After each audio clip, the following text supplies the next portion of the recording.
time is it? What time is it? What time is it? Right now! Welcome to Talkin About Sports. I'm Kevin Casey, the Carolinas' only podcast that is for you, the fans. I'm joined as always by our all-star panel of regulars from ESPN and CBS Sports, our senior statistician, John Tobias. Back from a whirlwind tour of Martha's Vineyard, Hilton Head Island in the subcontinent, Mike Pacheco. And down on the end, we've got Reggie Walker from Penn State, the Carolina Panthers, and two-time Emmy Award winner from ESPN. As you can tell, we are not at the Dilworth Neighborhood Grill. We love it there, of course. We're not? But we are at Charlotte Knights BB&T Ballpark. And, Mike, I can't think of a better place to work, although I don't, but you do. You got to tell me what it's like to be coming into the ballpark during the summer to call baseball. It's kind of like going to Hilton Head or the subcontinent and traveling all around the world. No, it's really a lot of fun. You know, the Knights have put together a great product. The White Sox have been great to work with. And what's better than in the summertime than working on baseball? And, you know, the other great thing is these guys put in so much time and effort, the players I'm talking about.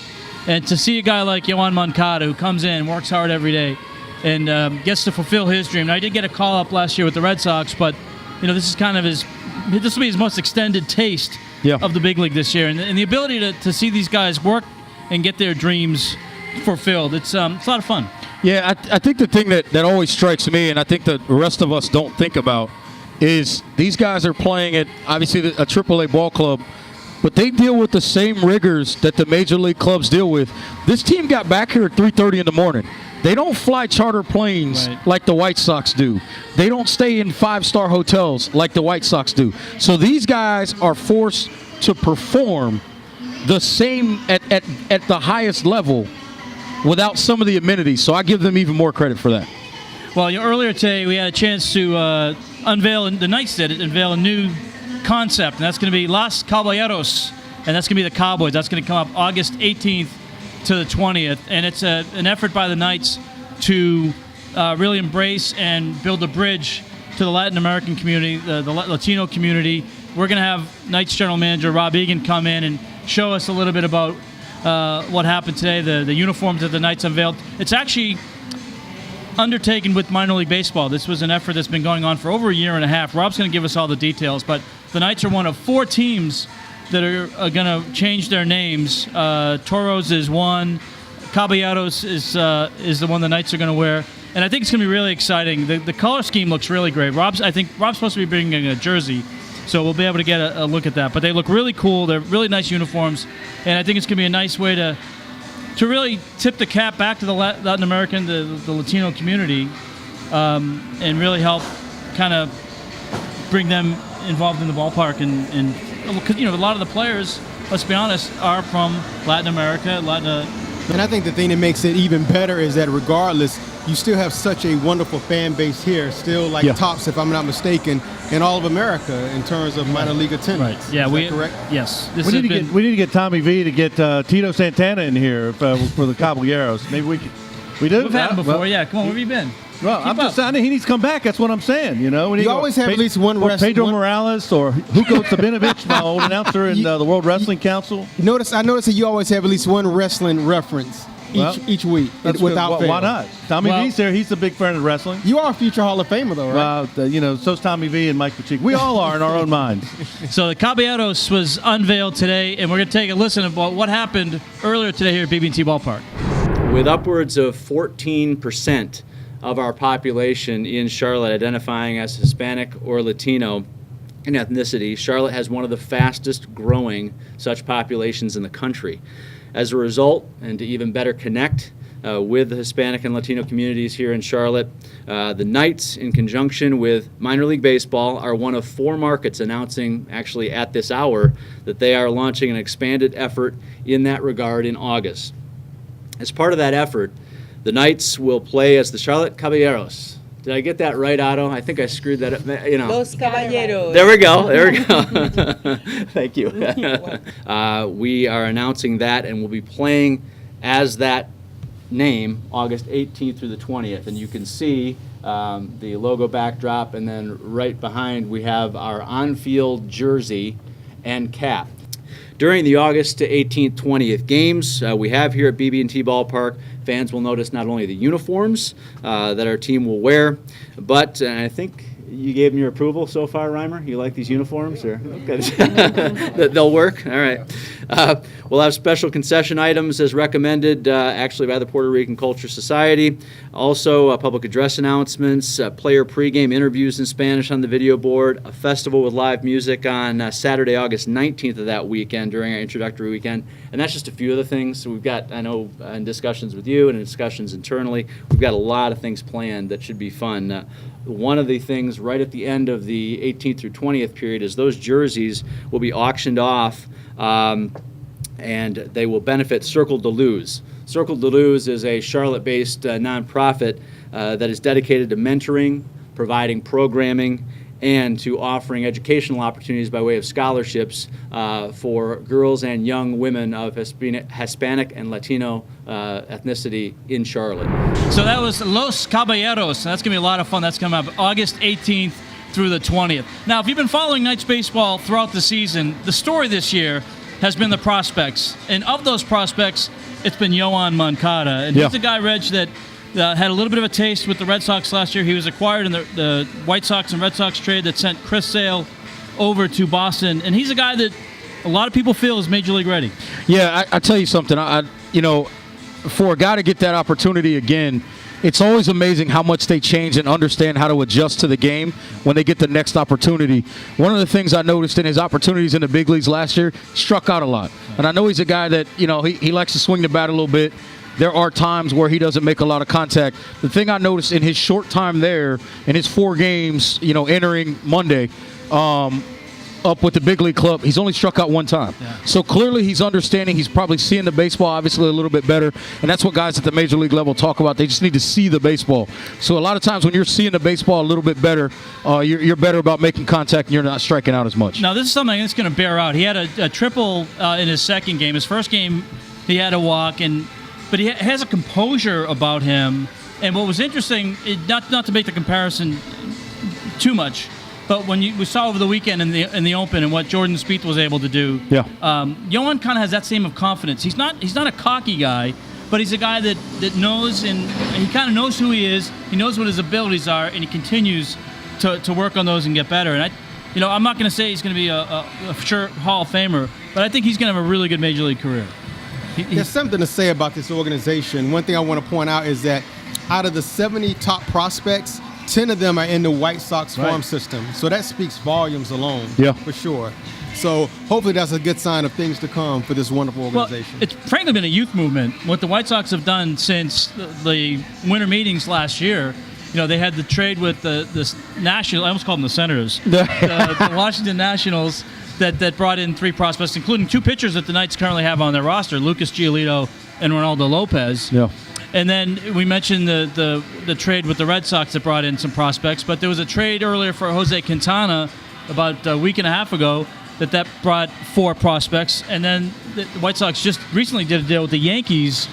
And of all those prospects this year, not the ones from last year, but of the ones this year, all of them are in A-ball or at AA. So that tells you that in 2 to 3 years, maybe even next year, you're going to see a lot of young talent coming through Charlotte on behalf of the White Sox. Well, that's the interesting thing about the White Sox is they actually have a direction. I was going to say that I think the White Sox aren't dealing, and I think the Knights are going to reap more rewards. I think Todd Frazier of the White Sox is getting ready to, among other people that could be moved, and maybe you're going to get some AA, AAA talent coming in. Well, Frazier was in that Yankees deal that brought in a couple of prospects, and what was kind of cool about that deal is Todd Frazier, if you remember, was on that Toms River Little League team. Yeah. And he actually took the field with Derek Jeter in 1998. And so when he made his debut at Yankee Stadium, or with the Yankees over the weekend, they actually had footage of him taking the field as a Little Leaguer with Derek Jeter. How awesome is that? Who did they get out of that you like, Mike, out of that Todd Frazier trade? That's what I was kind of going for. Are these guys, how close are they getting to be to where they're Knights? Are they going to be maybe go to camp, spring training next year? Maybe somebody could impress, maybe start or finish the year with the Knights next year. Yeah, that's kind of it's without having seen them, Kevin. It's difficult. I will say this though, just based on what the White Sox are doing, I don't think they're in a hurry to move these guys up. So they're going to probably what they'll do is they'll see how they handle being in the White Sox organization through the end of this year. Most of them will probably get invites to instructional league. And then some of the guys may even choose to play winter ball, and then they'll kind of have winter meetings. They'll evaluate where they want to slot these guys, and then their play during spring training will then kind of determine. Right. I mean, I would. My guess is the guys in low A will end up in high A. The guys in high A will end up in double A, and anybody that ends the year in double A might have a chance either to start in Charlotte next year or then maybe start out in double A again in Birmingham, and then we might see them in next year. But I think pretty much all the prospects in the trades this year, just with the Cubs and the White Sox, those guys are mostly all A-ball. And speaking of trades, Mike, the big news in sports we'd have to think that dropped over the weekend is Kyrie Irving of the Cleveland Cavaliers, former Duke Blue Devil for all of 7 games. He has told Cleveland Cavalier management that he wants to trade. Reportedly, depending on who you believe, some people say LeBron James leaked all this information, that maybe he's not pleased with being number 2 or being Robin to Batman being LeBron James. JT, what do you make of Kyrie Irving wanting a trade? What are some possible destinations, and what does Cleveland have to do what do they have to do to save face here? Kev, Mike, and Reg, when this news broke on Friday, I was shocked, just like a lot of other people. I'm hopeful. As a Spurs fan, I'm hopeful, but I'm not overly optimistic. Yeah, here's the thing I don't get, though. The thing about it is that you're playing with the guy who's arguably the best player in the past 10 to 12 years, the past decade or so. And I guess to put in perspective, do you want to be the number 1 guy or do you want to win? And the reason why I say that is because Kyrie Irving, I have to hit you with a stat. Kyrie Irving was in the 2011 draft. He played the first 3 years without LeBron. The number of wins that he got, 21 the first year, 24 the second year, 33 the third year. No playoff appearances. Right. The last 3 years, he's been in the finals every single year. Yeah. And he has some hardware. Someone help me understand, because I don't get it. Like that? We're going to a break, and when we come back, Mike Pacheco is going to introduce us to some VIPs from BB&T Ballpark and the Charlotte Knights. Stay tuned. More talking about sports coming up right after the next pitch.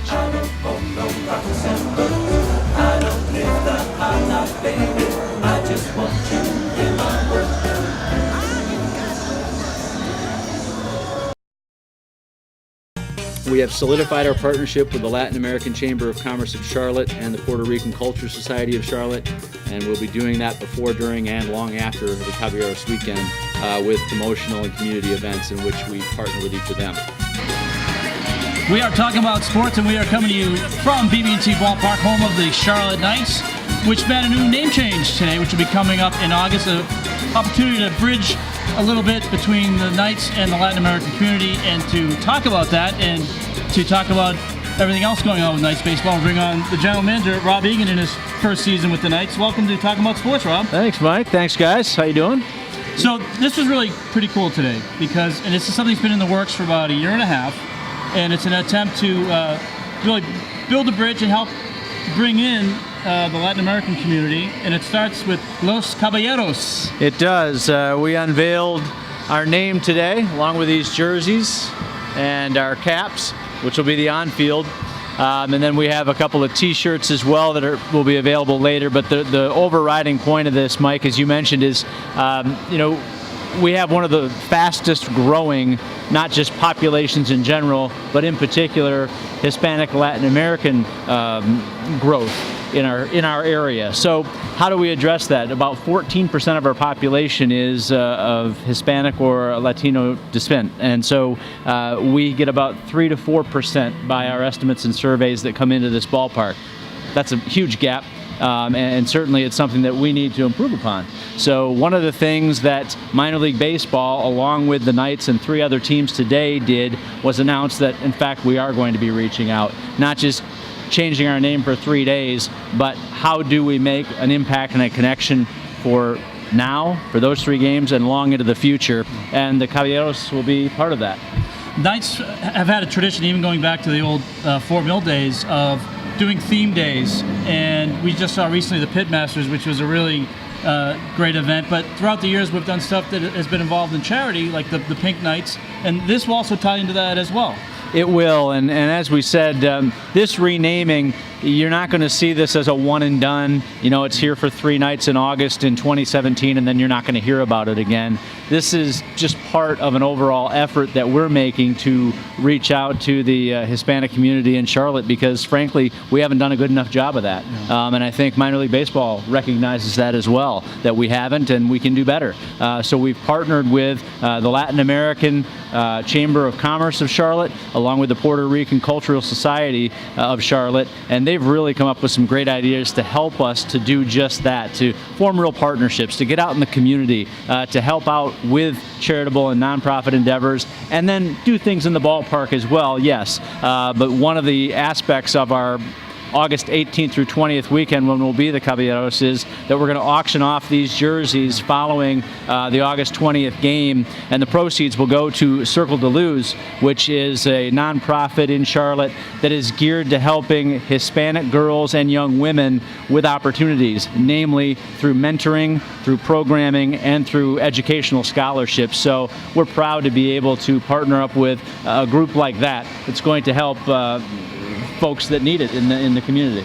And there was a lot of excitement too between the Latin American Chamber of Commerce, the people from there, and also the Puerto Rican Heritage Society. Right. In fact, what's more important, or not, maybe not more important, but as important, Rob, is the sense of outreach from the Latin community to the Knights players. Because some of the, you've seen this, you've been in baseball quite a long time. Sometimes these guys come in, maybe it's their first, second, third year in the United States, and they're still trying to bridge that gap between their culture and the United States. And it's great to see that the local Hispanic community is trying to build that bridge as well with our players. Oh, there's no question about it. So many opportunities to make connections, to be meaningful, for a player to go into those communities and have a presence and do some things with those communities. I mean, as you mentioned, those players are coming into an environment, yes, they might have been in the States a year or two before this, but they haven't been in Charlotte probably. Right. So they have to learn about what Charlotte has to offer as a city as a whole, and what in the Hispanic community is there in terms of being able to connect. Right. So there's all sorts of opportunities when you talk about ways that they can get into the schools, the hospitals, the community, events like Cirque de Luz, groups like Cirque de Luz. So I think really the only bounds that are on this are what we put on them. We start something today and we try to grow it, and I think that will naturally over time. One of the things that's interesting to me, and I think sometimes people lose sight of this, when you mention making the donations off of the sale of the jerseys, that organization not only gets that money on the spot, but there's a recognition level that comes from an organization like the Knights being a part of it that leads to residuals down the line. And I think that's something that, I know that's something that maybe everybody doesn't think about, but that ends up being a byproduct. Well, I appreciate you mentioning that, because that is a big part of efforts like that, is awareness. There's going to be a lot of people in this ballpark on August 20th that have never heard of Circle de Luz, have no idea what it does, and that's no disrespect to them. They have their message out there. They've been reaching out. They've been doing good work in this community, but how many people don't know about it? Exactly. I would venture to say out of the 9,000 to 10,000 people we'll hopefully have here on a Sunday evening in August, maybe a quarter of the audience would know about it, the rest wouldn't. So what an impact that makes. Absolutely. And that's really part of the mission too, Rob. I know we're here to entertain, we're here to put on a baseball game every night, but the Charlotte Knights charities and the outreach in the community it goes part and parcel with everything that the Knights do. It does, and that's something that has been a focus of Mr. Beaver, our owner, Don Beaver, Dan Rakowski, our Executive Vice President and COO, and extends down to the rest of the staff. And we make that point is that, yes, we're a baseball team. Yes, we provide entertainment. Yes, we're a for-profit business, and we have to keep the lights on and all those things. But unless we're making an impact in the community, are we really doing our job? That's what a sports franchise is all about, an entertainment franchise is all about. If you're just in business and taking people's money and aren't giving back to the community, you're not going to last very long. And that's something that the Knights have done for 30 years under Mr. Beaver's ownership, and before that, the ownership of the Crockett's and the Shins and so forth, is making sure the community knows, we're here as a community member. We're not just here as a business. We want to make things better in Charlotte. And, there are areas where sometimes we've tried and we haven't quite gotten to the next step. This is one of them, frankly. We've been been doing Spanish language broadcasts on and off over the years. We've tried different nights, but we haven't made a true connection. We're hopeful this time, with the help of the groups I mentioned, with minor league baseball really getting behind it, that we can do it this time and that we can make it long-lasting, because it's high time that we do. We talked in the last segment that the big storyline for the Knights this year has been prospect power. And we just saw a most recent example of one going up in Yohan Moncada. Yes. And I mentioned when Rick Hahn was here about a month and a half ago that I felt he had confidence, but not that cockiness. And to see him go up and start to do well, it's been a lot of fun. But from your perspective, seeing a guy like that come in, by the book, did his work, and then see him succeed, it's got to be kind of fulfilling for you. No question about it. And here's a guy that got a taste of the big leagues last year. Didn't really play a lot at AAA, but probably thought, you know what, I was in the big leagues, I did okay up there for a few weeks last year. And maybe after a few weeks of dominating here like he did early in the season, he probably starts thinking to himself naturally, man, what's it going to take for me to get back up there? But the White Sox also didn't want to rush him. They didn't have to. They were not in a situation where they needed him to fill a hole and stunt his development. They wanted him to be fully developed, ready to go, and contribute right away when he got to the White Sox. He's starting to do that now. So it's always rewarding to see those guys get the fruits of that labor on the field and their talent. But to me, as a front office person and, again, a member of this community, it was even more rewarding to see how he went about his business in terms of from the time he walked to his car, from his car into the ballpark, till the time he left. He walks out of his car, he runs into autograph seekers right before he gets into the building, stops, signs autographs every day, every home game. Wow. Then, after being through a game, sometimes 3.5 hours, we had some long games, sometimes in cooler weather earlier in the season or hot weather, what does he do after the game? He's one of our guys that's standing out on the rail signing autographs for people, and sometimes the only guy doing that. Wow. And this is the top prospect in all of baseball doing this. So this is a guy that gets it. He understands, hey, the game has given a lot to me. I'm going to give a lot to it over the years, and I'm going to give back to the community of fans that support it. And as a result, I just have nothing but respect for the young man, both on and off the field. And that was on the road, too, just to add to that point. It wasn't just at home. He did that on the road as well. Speaking of, you talk about prospects, and this may be almost like a timing thing with this ballpark being fairly new, yourself being here now, and the White Sox undergoing some changes and doing some different things, turning the roster over. A lot of young prospects in the organization, which chances are they're going to be coming through this ballpark. How exciting is that for you in the front office to know that that's something coming down the line? Well, I think this is year 19 that the White Sox and the Knights have been affiliated. So to think that they're starting this, and it's something really that Knights fans haven't experienced. Yes, there have been prospects that have come through here. Yes, there are guys that have gone on and done well in the major leagues, but to have this concentrated an effort where the White Sox have used some of their veteran core, traded them off to say, you know what, we need to start this over. We tried it this way. It wasn't working at the major league level to win like we know we can in 2005 to win the World Series. So let's rebuild this. Let's start over. Let's unplug and reconnect. Now they have 10 of the top 100 prospects in minor league baseball with these recent trades. And who knows if they're done. They've got, another piece or two maybe that they could trade and be valuable here before the deadline. And that is exciting for Knights fans because we're going to see these guys come up over the next year or two. We had you on this year, and certainly we have guys like Lucas Giolito and Reynaldo Lopez still here. And by the way, Reynaldo Lopez knocking on the major league door with how he's pitching lately. So it is exciting, and it's something that, again, maybe Knights fans haven't had as concentrated an effort from the White Sox to see this level of prospect come through here with regularity. Seems to be the way they want to go about their business now.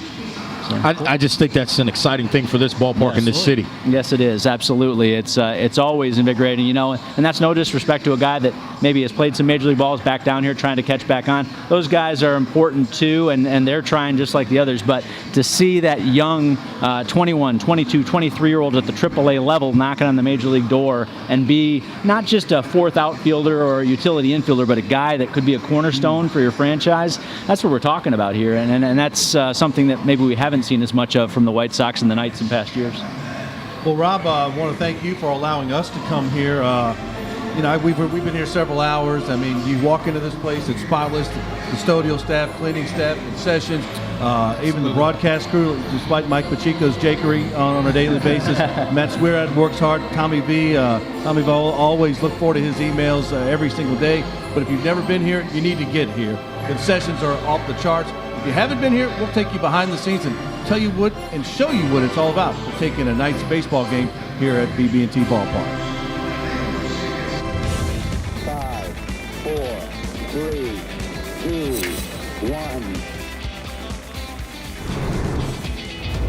This is the 30th season in Knights franchise history and the 125th season of baseball in Charlotte. We're really excited about, where this ballpark is. We made a lot of improvements this year. We made improvements to our sound system. We made improvements to some of our group areas. We made it more fan-friendly, and that's minor league baseball. Just very fan-friendly. Every Sunday is a family day. Kids can run the bases. A lot of good things. Fridays are fireworks. It's an affordable product. I mean, you can come into this ballpark for $8. You could get a field box ticket and sit down with, as close to the field as you want.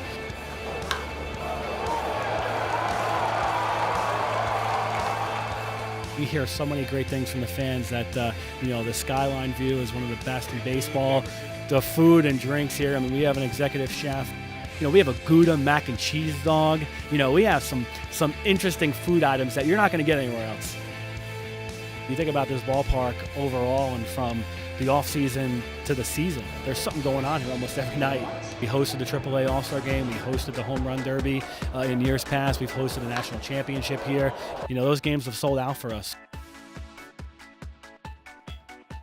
You make improvements every year. You're always trying to find the next best thing for the fans so they have a great experience. From the sales crew to our groundskeeper, who is out here probably more than anybody, making sure that this field is in tip-top shape every day so that when these players come out to the field, they have the best possible field they can have.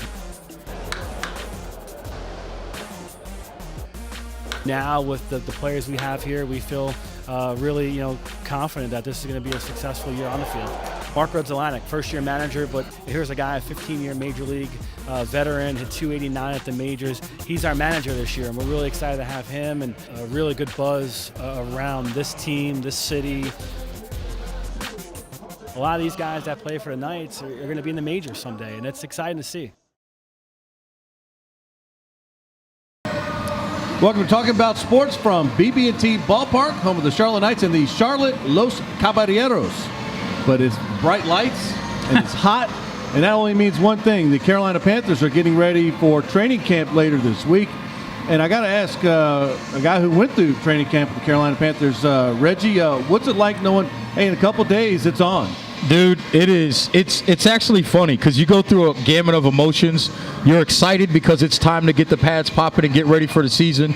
You're also nervous because you feel like you've done everything you've needed to do in the offseason to get your body ready to go through an entire season in training camp and preseason and all those things. And then at the same time, at least as a fringe roster guy like myself, that there's a chance you may not have a job pretty quickly. So it's an interesting place and an interesting feeling as a player. But you have to trust what you did in the offseason. You got to know the turf. That's it. And when you showed up there, what was some of the experience like when you were around other rookies or younger guys, and then some of the veterans who were there? Well, how were you treated, and how did you treat some of the more senior guys? Hopefully, you didn't cross Steve Smith or smart mouth him or no. What you do is you watch how the veterans move, give you the Ken Lucas treatment, and you try to do what they do. From that standpoint, in terms of being a professional, understanding what it means to be at training camp. The thing that initially surprised me, coming from a place like Penn State, you go down to training camp and you realize, man, these facilities only in training camp, not saying the Panthers facility, but in training camp, you realize the facilities are not what you had at the college level. So it's kind of again. They've upgraded since you've been there. And they have. Jerry Richardson's written a lot of big checks. Absolutely. And that's part of it. And that's an important factor in it. But that's one of the things you kind of realize when you first get down there is, hey, man, I'm going back to like a dorm again. Like this is not some nice hotel room or whatever, like you may assume before you get to that level. Well, I heard you guys got paid very well at Penn State, Reg. But Easy, no money exchanged. Mike, you know from a fact from being a Charlotte Knights broadcaster, and then you also do the Carolina Panthers postgame show. You know what it's like to be down. You and I worked at a radio station many years ago. You know what it's like being down in Spartanburg. You know what it's like being around Jerry Richardson. He's got a big statue down at Wofford. Now one with the Carolina Panthers. Jerry Richardson is first class. So, you know, whatever they have in facilities, it's done nothing. It gets better every year. Well, and they have a new multi-million-dollar basketball arena that's going to be really helpful to Wofford's basketball program. Yes. And the Richardsons have their name on that.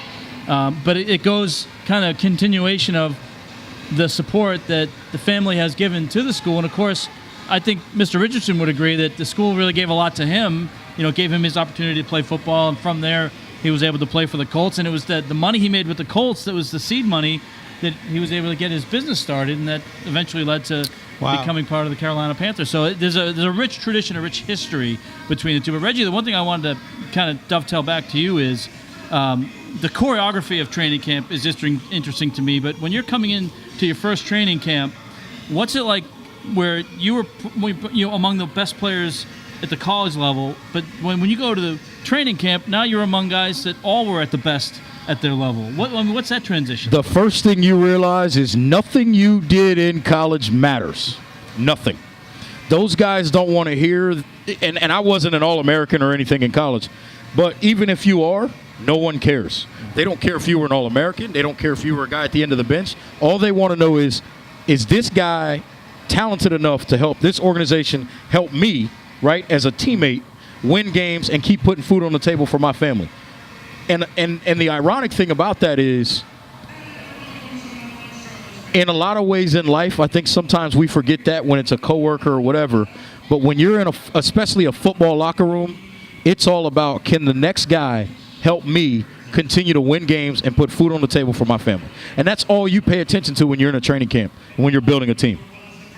The one thing that I want to see, that I'm excited about, are the different matchups, because I know that you weren't happy about Dave Gettleman, being let go. But even he didn't do anything to justify his dismissal, but I'm not there. I don't know what's going on behind the scenes. This is true. And even though he is not there, his footprints are still there for sure. Because one thing, of course, is that the last 3 drafts, he drafted 16 players. 14 out of the 16 guys are still on the roster and are making like a pretty significant impact for sure. But one thing that I would like to see, I'm pretty sure we're going to touch on later, are like the rookie matchups and the people, you hear about Christian McCaffrey a lot. But one thing, Reg, that we don't talk about is Curtis Samuel in terms of being like a very versatile guy, because if you think of the wide receivers with the Panthers, you think of, Kelvin Benjamin, big possession guy, Devin Furchess, big possession guy. This guy ran a 4.31 40. And he's the only college player last year that averaged over 700 yards rushing and receiving as well. I think he can make big dividends for this team. Could he be the Percy Harvin without the migraines, injuries, and bad attitude? That's still that's under Urban Meyer's umbrella, so you may be onto something. Absolutely. I like his skill set, and I think he could be a really, really good player. But the interesting thing for me, when I start looking at this team, is those second-year guys. Last year, everything was the first time they saw it, so they were figuring it out as they went. Now you think about those guys in the secondary that were rookies at the corner spots last year. This is their second training camp. They're not learning the offense or the defense, in the scheme and thinking. Now they're reacting. Now we can find out and see what that does for a player, because I'm telling you something. As you get the reps, things slow down.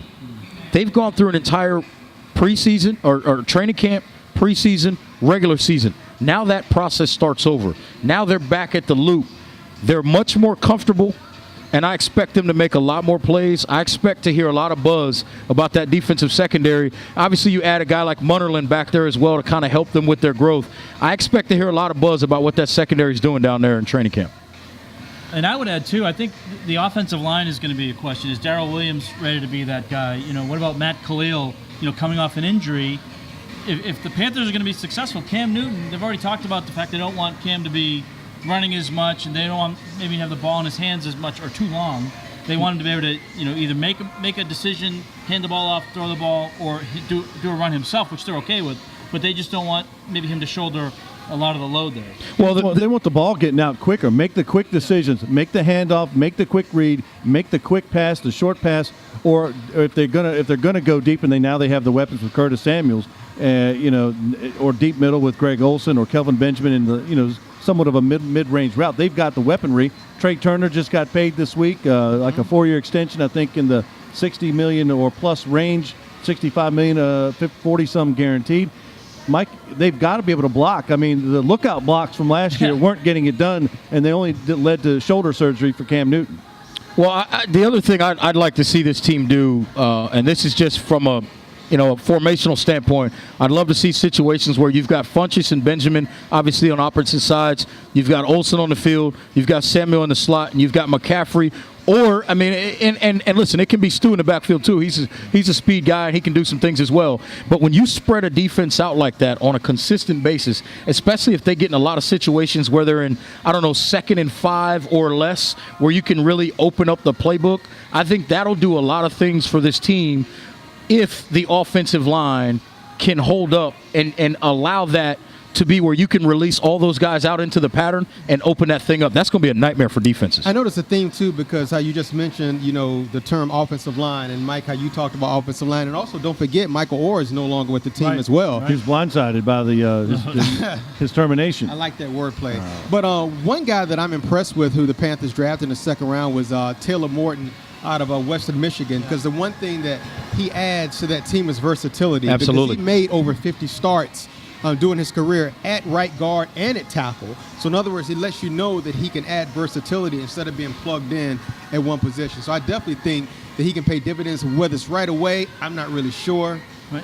But I definitely think it's a start in the right direction. Well, keep an eye on the kicking game, right? Because they drafted Harrison Butker out of Georgia Tech. Yeah. Graham Gano didn't make a lot of the kicks or kicks he normally would make. He's no John Casey. Some of the tougher kicks, or cakes. I'll take a cake right now. I would love a cake right now.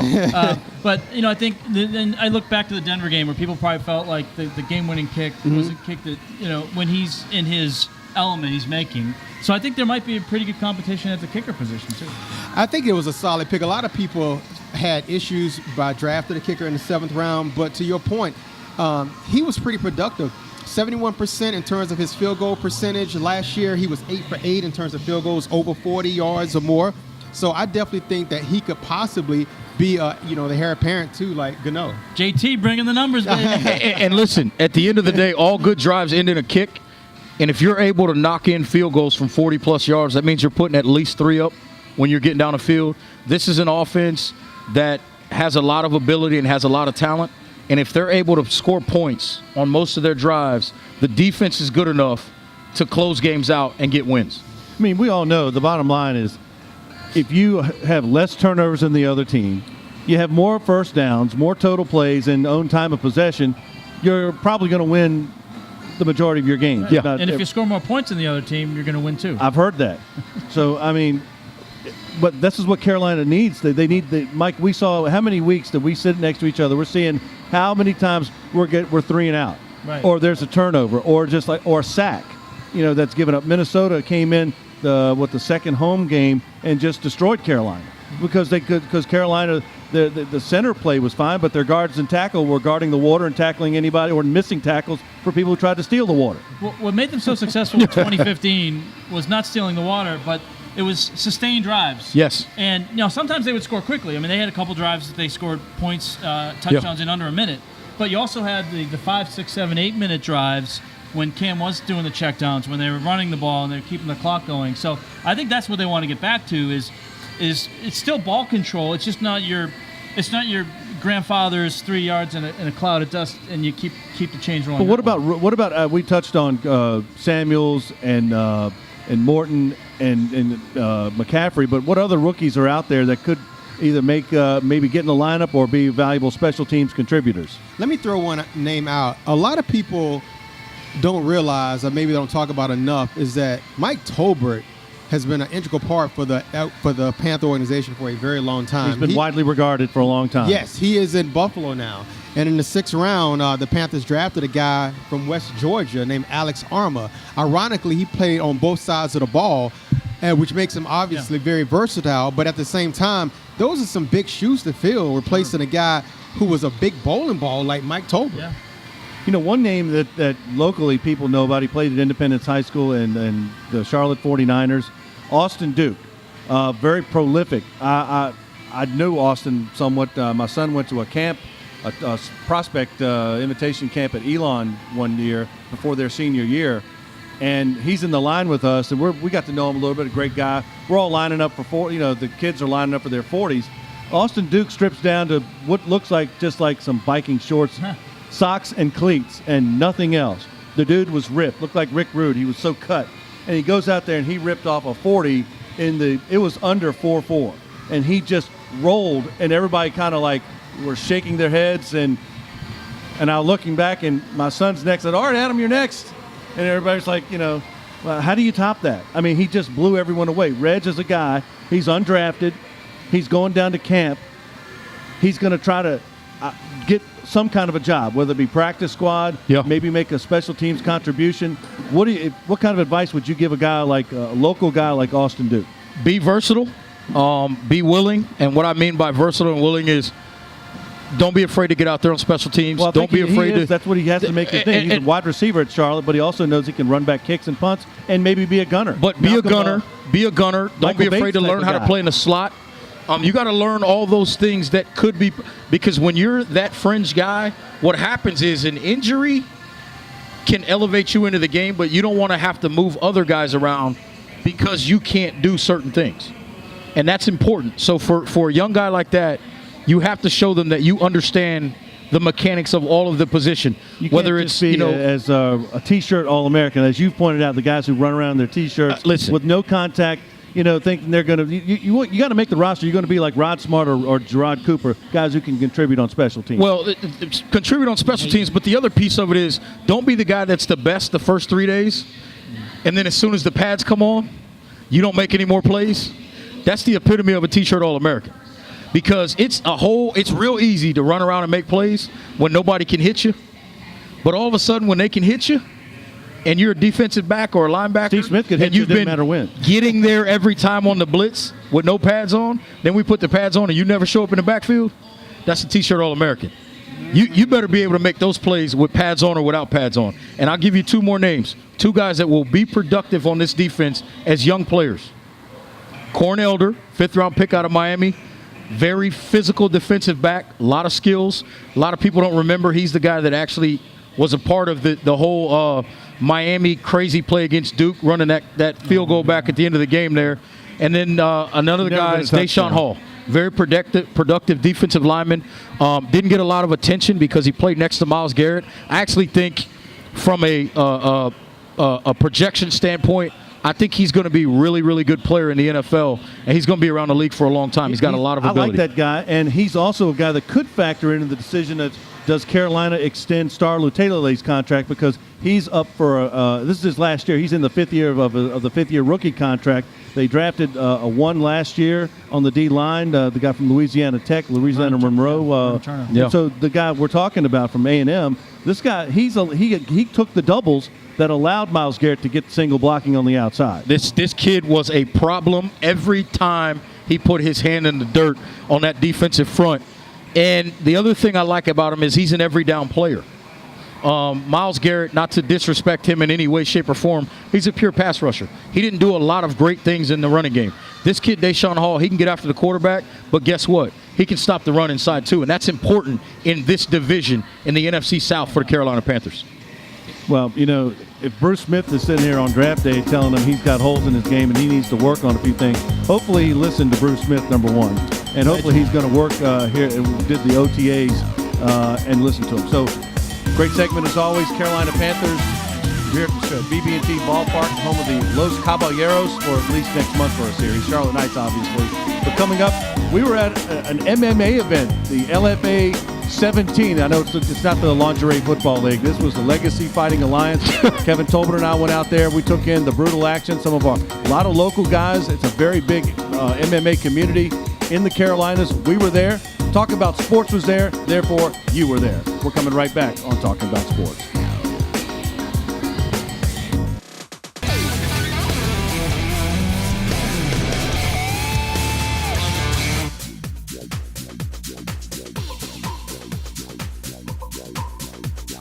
Well, it's awesome. I love seeing that more and more people are coming in. I mean, I know that the pro card's coming up, the pro fighters are coming up, but these amateur fighters have actually been giving it their all, so it's really awesome to see out here tonight. I mean, you never know what you're going to get, right? That's why you sit out here in the stands and just let the fight happen.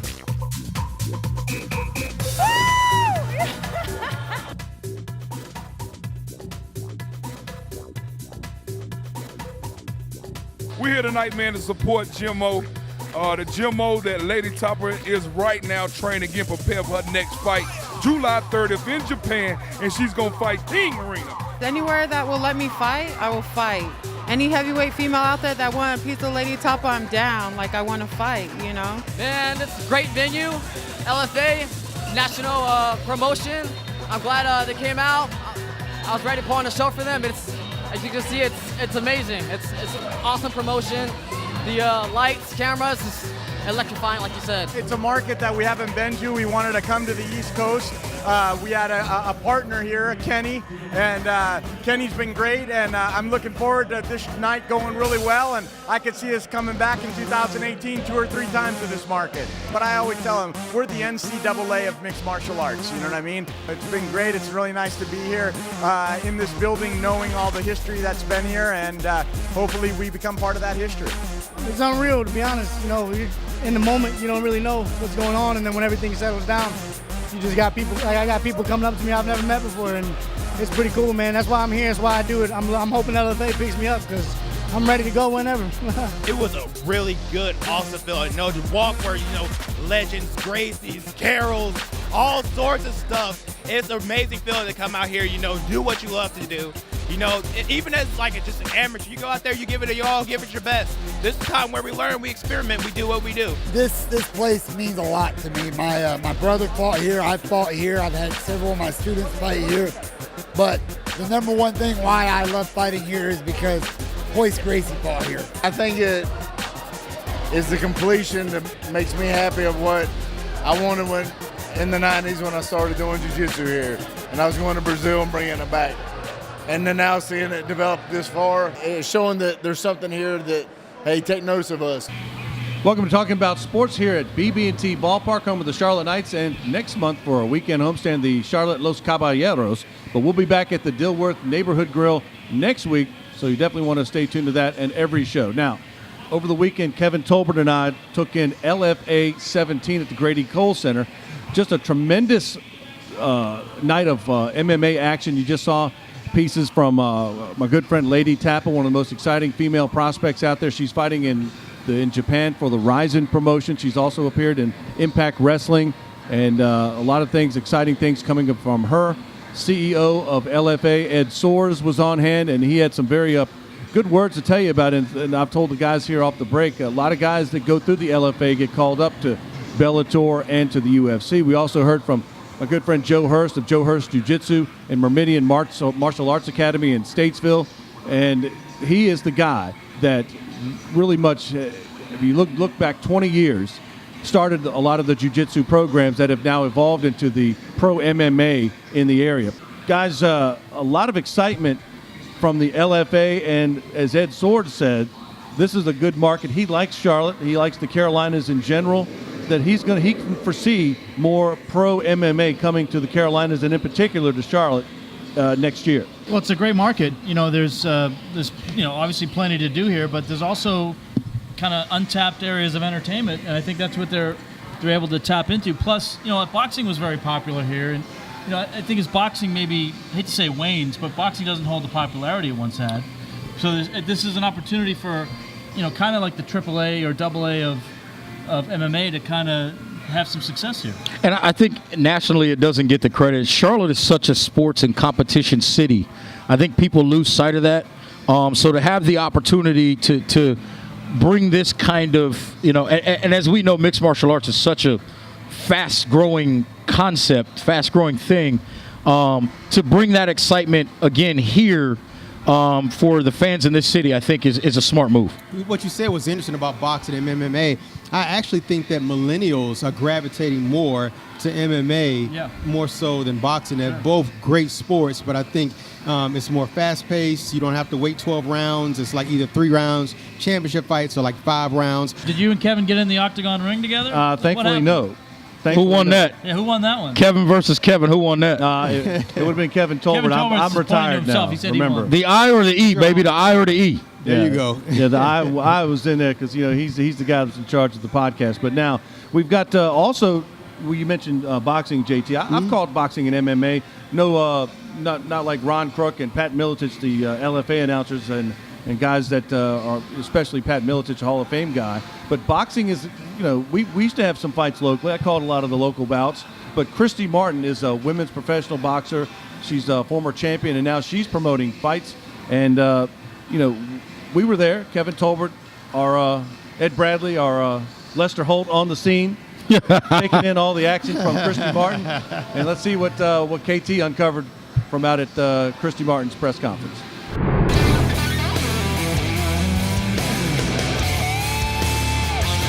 Today we're just taking the time to address the media, to address the fans, introduce the local fighters that are going to be on the fight card July 29th at Center Stage here in Charlotte.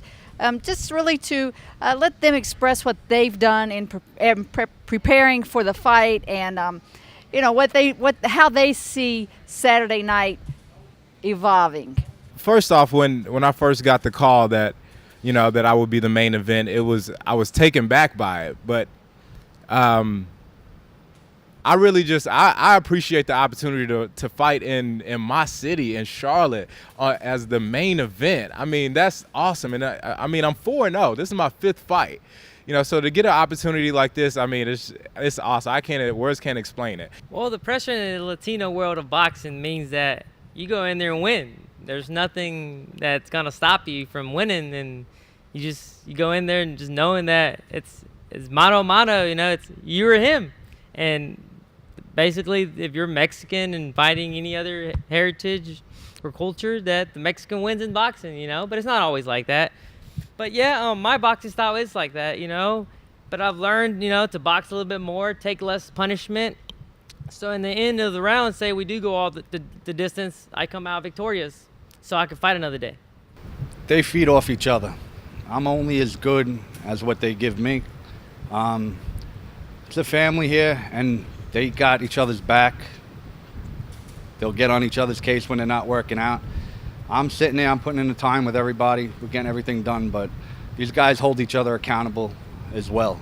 It's one thing hearing it from the coach, and I'm the guy always barking, but sometimes if they hear it from another fighter, they react different as well. But I got 4 guys here ready to give 4 butt whoopings, so you'll see. I, as well as bringing Peak Promotions, I'm so excited to be here in Charlotte because Charlotte hasn't had real boxing for so long. And Charlotte doesn't, to this day, have real boxing except for Pink Promotions. But Pink Promotions is driven by these young guys. Everybody, the naysayers, Charlotte's never going to be a home for boxing. No, Charlotte is going to be a home for boxing. We just are going to have to build it block by block. And that's what we're doing now, is bringing real fights here. To the city is huge, I think, because, we got a world champion in Christy promoting the shows, which that's a big deal. She's seen the top level of the shows, of the training, so I'm blessed that I got the opportunity. Hope I don't have to fight for nobody outside here till we get a big fight, because and she's here for whatever we need, easy to communicate with. So usually, you have some promoters hard to deal with, hard to get in touch with. It hasn't been that way for me. And I've dealt with a lot of promoters over 12 years of fighting, so it's been a pretty easy camp of dealing with the promoter here, so I'm happy. Solid work, KT. We'll have to send you on location more often. And this Saturday, we got a big fight at the center stage in Noda. Headlining it is my buddy Levante Early, the world-class gentleman. He's fought here locally. We've interviewed him a lot of times. Great guy. He's fighting Gary Lynch. Also, Pedro Martinez Jr., not the guy who pitched for the Red Sox, Mike. No, not the fireballing. No, although he did throw Don Zimmer down, didn't he? He did throw Don Zimmer down. And although from a height standpoint, these two guys are about the same. And definitely want to take care. If you're looking for some great boxing action, we have men's and women's boxing. Go to the center stage in Noda this Saturday. So a great card of boxing. So that looks good. And boxing, MMA, there's been kickboxing. There's also jiu-jitsu tournaments or the non-striking variety. So there's a lot of martial arts and boxing and fighting in the Charlotte area. As Reg pointed out, it's a very competitive market. There are dojos that were well represented from Rock Hill and Gastonia. Lady Tapa's dojo in Gastonia was well represented. One of their football coaches fought on the national broadcast on LFA. They're on AXS or Access TV on Channel 340 on DirecTV. They have very good bouts every Friday night. You can hear Ron Crook and Pat Milicic calling the action. I tune in every week, and I think it's a lot of action. Wherever you want to find it, it's here, whether it be locally or in the region as a whole. One thing I want to give, before we go forward, I want to give a shout-out to Christy Martin, because a lot of people may not realize this. I know she's retired now, but there was a time she was a hell of a fighter. She was a hell of a boxer during the 21st century. I don't think you don't mess with her now either. She fought on some Mike Tyson undercards. Yeah. She fought Layla Ali, lost to Layla Ali, lost to fought Holly Holm. Holly Holm, of course, is the one who became famous by knocking out Ronda Rousey. So she is someone who was like one of the all-time great women fighters, without question. Coming up here, there's always some trash talk. There's always some jawing, all sorts of inner workings talking about sports. We'll get to more of that and more from BB&T Ballpark on Talking About Sports.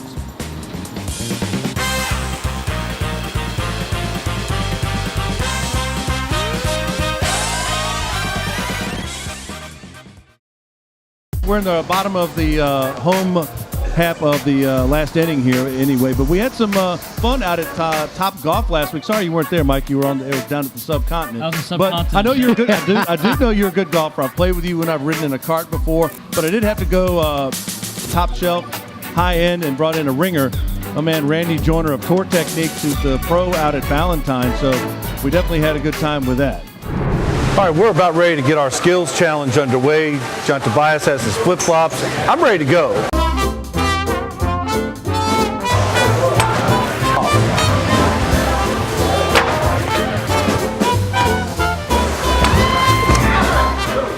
Man, it's not getting a hold of it. I need lessons with John Tobias's polo flip-flops, but you need first of all, you need a pedicure too, by the way. No doubt. But maybe we can go on location and get one of those deals going on somewhere. Hey, that should be I'm more like one of the massage places too, but if we can figure something out. Big fella. That's all I'm saying. No, we got to get this skills challenge going. Good luck with the flip-flops here on the golf challenge. I got my golf shoes on. I don't know if it is going to help us. We need a fourth person, and wait a minute. It looks like. All right. Hold on. Wait, well, we got a pro here. Wait a minute. That's my partner. You guys are on your own. Oh, you That's bringing my the partner. ringer?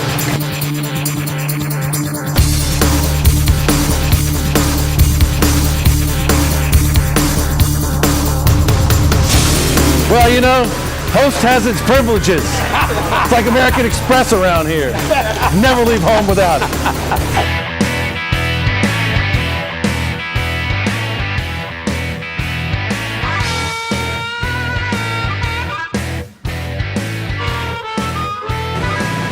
You gotta hit the ball, man. That's practice swing. All right.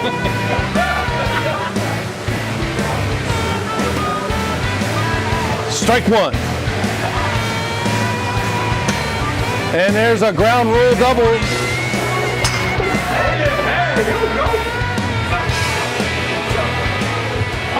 Yes, sir. If it weren't for Randy Joyner here, I might win this round. That's right, he's on my team. Never mind. Well, look at that, man. It's just straight as an arrow.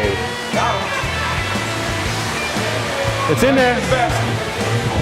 That's it, man. Straight. Golf shot. This is it. Last shot. Glad Randy's on my team, but JT does have his polo flip-flops on. Again, hey, it's straight. Time out, I got to get a new club. That's not bad. Not bad. Hey now. That's a jump. That's good. That's good. It's rolling. It's rolling. It's on its way. Man, that is long and straight. That's a blast, man. All right, well, the first ever Talking About Sports Skills Challenge here at Top Golf is over. Your winners, Randy Joyner, Kevin the Truth Casey. We are the champs. Give us the belts. We're the champions, baby. We didn't get lucky. We got skills, baby. We got skills, and we got the best golfer on the planet right now. Sorry I missed it, but maybe next time we can get But I'm not sorry you weren't with my partner because my team won. But he did help Reg, and you missed JT with the polo sandals. But I was coachable, so my golf game got better really quickly because I was coachable. I don't know about that, but you did improve. That's what it's about. That's right. JT, you even had shots that went forward. Yeah, it was suspect. It was suspect. But Reg, let's be honest. He more or less padded everything because he had Randy. I think that you and I would have taken him out. He didn't do anything. Randy did everything. Yeah, I hit some good shots. I hit farther than you guys. Randy's the champion. I mean, he's the man. No, I'm not saying he. Oh, you did. Yeah, you did launch one or two. You did. I mean, did. I'll give you that. Might as well been Randy Macho Man Savage out there, but I mean, he was hitting shots long and far. But I may not be saying much, but I was hitting shots longer and farther than you two guys, probably combined. That's debatable. But Mike is still better than me too, so I don't know what scorecard you're looking at, but I'll take it. Yeah. What can you say? I guess I was the best of a bad lot. Speaking of scorecards, nice long home stand, so that's cool. This ballpark was great being able to do the show from here. And I tell you what, biggest thing for me right now, obviously, I'm a football guy. Training camp's coming. Let's start getting the pads popping, man. Talking season's over. Let's go. Time to do it. One thing I want to give props to is also, like, this is the second time in a row we've gone to a great place. I mean, last week we were at Top Golf. Now we're here. Like, each week it seems like we're going to be going a lot of places. Raised. Like, where are we going next week? We're going to be in Spartanburg for Panthers training camp. Executive producer Kevin Tolbert booking everything. We're going to Canton or what? So, like, the bar has been raised. So we'll see next week. No disrespect to Dilworth Neighborhood Grill, though. Maybe the PGA, maybe a majors in line. Maybe we'll go down to the PGA event. Jordan Spieth won the British Open. Maybe he can win the PGA here. No pressure, though, Kev. No pressure. No pressure. Well, I'm not going there anyway. So another great show as always from BB&T Ballpark, home of the Charlotte Knights and the Charlotte Los Caballeros. We're going to be back at the Dilworth Neighborhood Grill next week. Reggie Walker, Mike Pacheco, John Tobias, I'm Kevin Casey. So long for now.